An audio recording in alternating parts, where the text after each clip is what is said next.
आज हम पढ़ेंगे हम पंछी उन्मुख गगन के हिंदी स्टैंडर्ड 7 का लेसन नंबर फर्स्ट। उससे पहले की वीडियो में मैंने आपको ये दो पंक्तियाँ है, ये पहला वाला भाग और ये दूसरा वाला भाग, ये दोनों मैंने आपको इसकी व्याख्या कर दी थी, इसका अर्थ मैंने आपको समझा दिया था।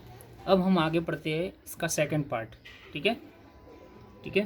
तो स्वर्ण श्रृंखला के बंधन में अपनी गति उड़ान सब भूले, बस सपनों में देख रहे हैं तरु की फूंगी पर के झूले। ये जो पंक्तियाँ है उससे पहले इसके हार्डवर्ड्स देख लेते हैं। स्वर्ण श्रृंखला, स्वर्ण श्रृंखला का मतलब होता है सोने का पिंजरा, और बंधन का मतलब होता है किसी को उसके अंदर बांधना या उसको कैद करना हो। ठीक है। गति, गति का मतलब होता है स्पीड, और उड़ान का मतलब होता है उड़ना, जो पक्षियों की या हवाई जहाज जो उड़ान पड़ते हैं वो। ठीक है। सपने का मतलब होता है ड्रीम्स, स्वप्न, अरमान। ठीक है। तरु का मतलब होता है पेड़, और फुनगी का मतलब होता है पेड़ का सबसे ऊपर का जो भाग होता है उसको फुनगी कहते हैं। झूले आप सबको पता ही है, झूला, झूलना। ठीक है। अब इसको हम एक्सप्लेन करते हैं कि स्वर्ण श्रृंखला के बंधन में अपनी गति उड़ान सब भूले। प्रस्तुत पंक्तियों में शिव मंगल सुमन जी कहते हैं कि पिंजरे में जो बंद पक्षी कहता है कि जो सोने की सलाखें है उससे बना जो पिंजरा है उसमें रह कर के या उसमें बंद रहकर हम अपनी क्या गति, स्पीड, रफ्तार और क्या भूल गए, उड़ान, उड़ान सब क्या करके है भूल गए हैं। ठीक है।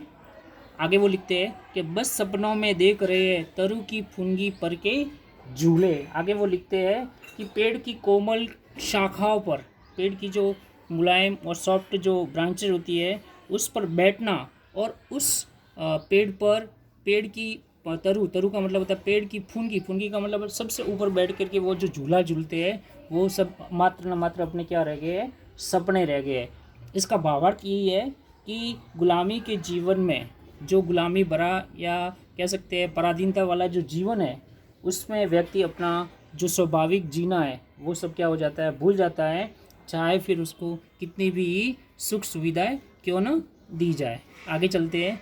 ऐसे थे अरमान की उड़ते नीले नभ की सीमा पाने, लाल किरण सी सोच खोल चुगते तारक अनार के दाने। अनार तो आप लोगों को सबको पता ही होगा, अनार।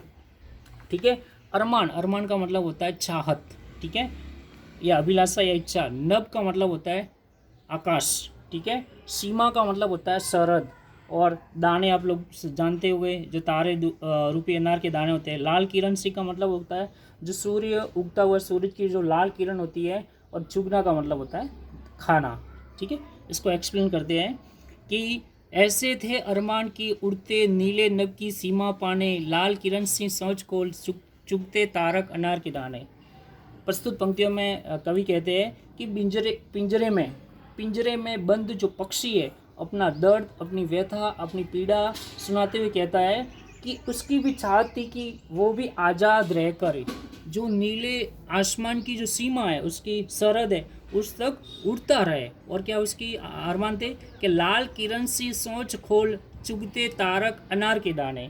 ठीक है। वो कहता, आगे लिखते हैं कि जो नीले आसमान की सीमा तक उड़ना चाहता था, फिर सूरज की जो लाल किरणें थी उसकी लाल किरणें जैसी उसकी जो चोंच है वो खोल करके आकाश के तारे रूपी जो अनार के दाने हैं उसको क्या करता रहता है, वो चुगता रहता है।